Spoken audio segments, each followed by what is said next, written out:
Obviously, a 180 this week after the one-off kind of playing the option team. You get Clemson, who mirrors you guys in some ways offensively. I guess kind of what are you seeing on tape from them, and what are the things that are kind of stand out to you that they're doing offensively? Tony Elliott's been the offense coordinator there for quite some time, one of the elite offense coordinators in the country. I think he very much so has a system. There's a lot of reflection of what they've done in the past as far as formations, as far as their base plays, their base structure. I think that they're figuring out their personality right now with new pieces. Obviously, when you lose a Heisman dude and a first overall draft pick like Trevor, and the same deal as they were transitioned to Deshaun Watson, I think they're just figuring out what their personality is. They're super talented at a bunch of spots. They've got a stable of running backs. And they've got number one, Will Shipley, who's dynamic, and they're finding ways to get him the football and really figuring out where number eight, might have to forget number eight's on, Justin Ross, who's one of the elite players in the country when he's healthy, trying to figure out kind of where he's at as he develops back. So I think they're trying to figure out, they have a style, they have a scheme, they have a structure, but I think they're trying to figure out who gets the touches right now. All the while, DJ had an opportunity to play 2 games and play in big-time moments last year, and he's going into his second, third game. So it's just figuring out personality, but I think they're still within the framework of what they've done in the past. It is helpful. It's similar structurally to Coach Patinode's offense, so a lot of at least the base formations were able to get work versus last week with Kennesaw State. Your point is completely different. Every single period was versus the developmental squad. Even today, we could do good on good. So the first team run period was us just running our defense versus our offense, and then we get return on investment there in that way. So we're back to more traditional defense in that way. Rod?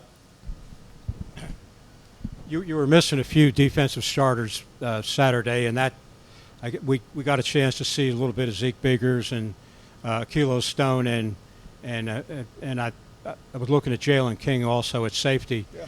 Uh, did their play lead to maybe more reps for them moving forward? Yeah. Absolutely. So I'll go to specifics of what you mentioned.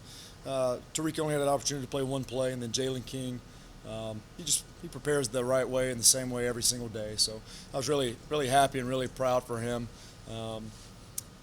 He's a young man that his efforts never dictated on his circumstances, aka playing time. He prepares the same way every week, so then he gets an opportunity to ultimately play the whole game or play 50-plus plays, whatever he did, and play at a high level. So I was really proud of him, and it's just good for a young man like that to be rewarded the way he approaches everything.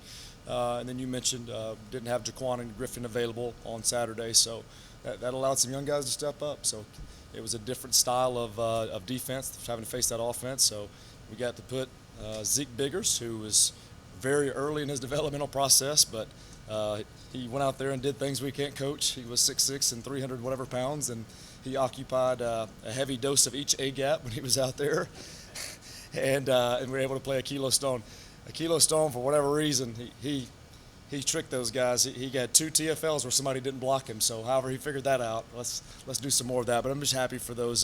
Those are still really young guys in our program. Kilo's a COVID freshman, still in his freshman year. Obviously, Zeke Biggers has only been with us a couple of months, and they were out there playing in some critical moments for us and getting their feet wet, which is only going to make us better going down the road.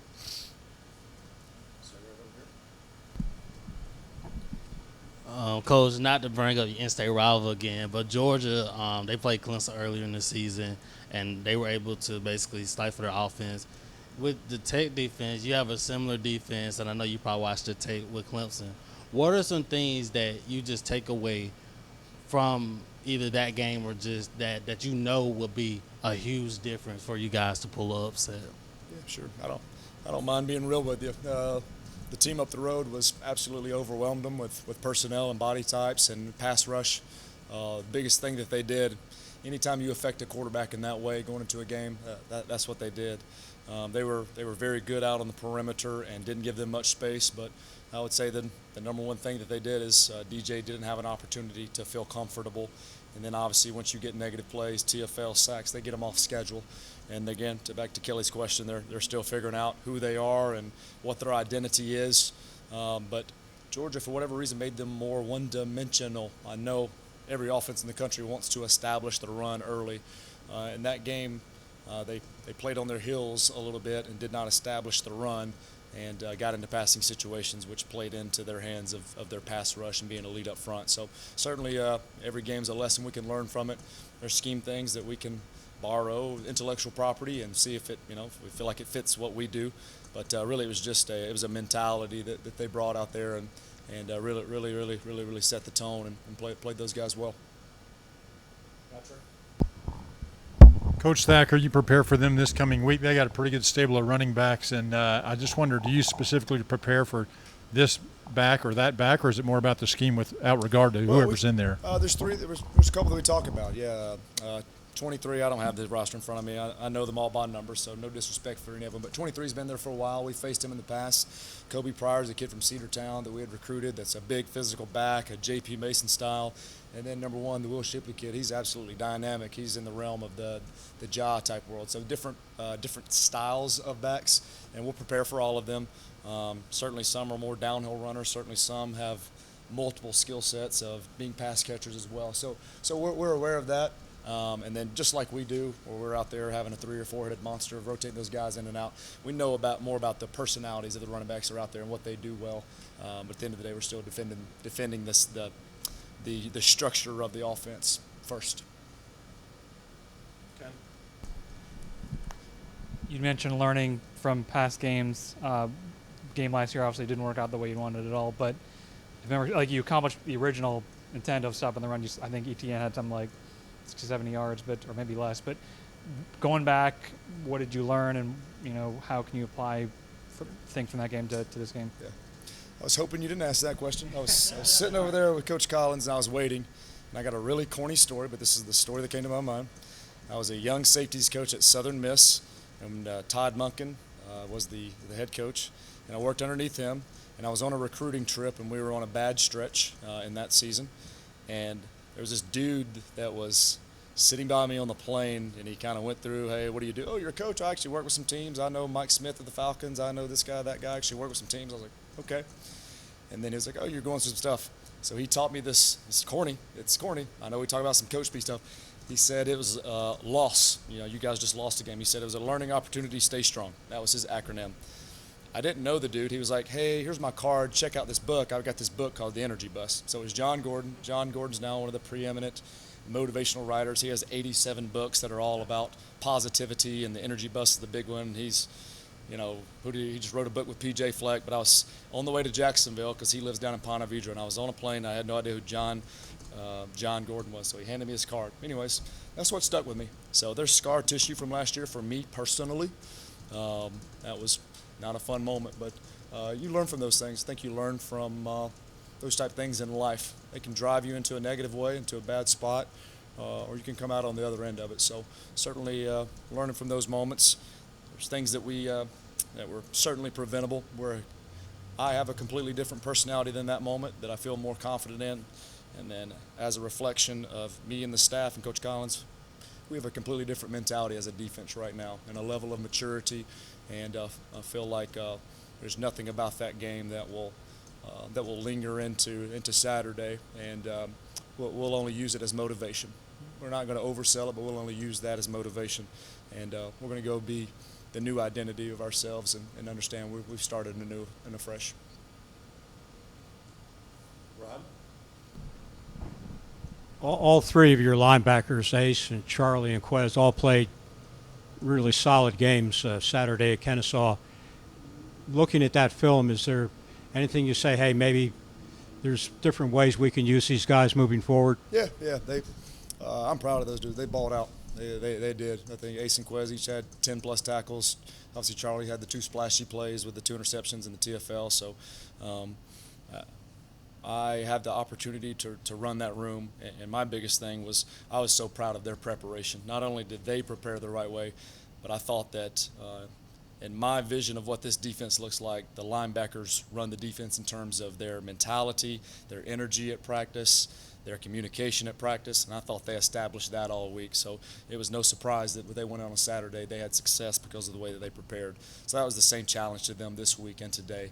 Absolutely, we'll be creative, try to get them on the field at different opportunities, but those guys are playing at a high level. Really proud of them.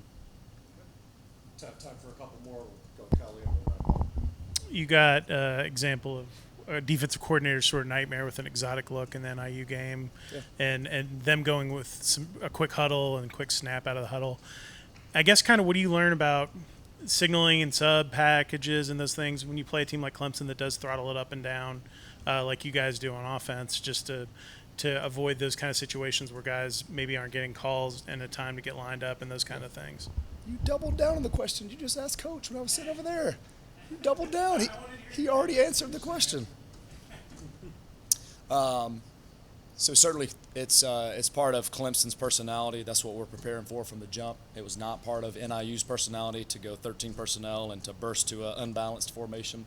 It wasn't. So biggest thing is you learn from those lessons that where I, as a leader of the defense, made a mistake in that situation. So I don't want to do anything. So we are preparing more often because it is a tendency for them, specifically after earned first downs, to go fast. So very similar to what a lot of teams do in the country. We try to limit the verbiage of the calls that are going in. We got to try to be very clearly that we have our communication signaling system correct in those ways, and then we practice in those ways to try to get lined up fast. So it's a preparation thing that we can detail and get better at. Last one for Coach Thacker. Coach, you mentioned Justin Ross as one of Clemson's top receivers, but they also have a receivers sometimes disguised as a tight end and Gata. What stands out on tape with him, and what do you plan to do to slow those two receivers down, or one of those receivers? They're big at receiver. That must. I mean, obviously that's a recruiting theory. They've got size, they've got length. So just as far as catch radius, it's just a lot of them are excellent route runners, but their base personality is to be build to speed guys. They can all run. And as Justin Ross, I would say, is the best route runner and the most elusive in space, but they're big on the perimeter and not in those type guys. So just ball skills and body catch radius. So what that requires is being in phase, obviously covering someone, being close to someone in coverage every coverage is built to do that. But really the competitive catch piece of it. So finishing when the ball's in the air, we call those 50-50 balls where you're in phase with the receiver. You're doing your assignment, but still those competitive situations where we've got to win. So it's football disruption, attacking through the arms, attacking through the hands, going up, being the first up in those situations. And there's a technical piece to it.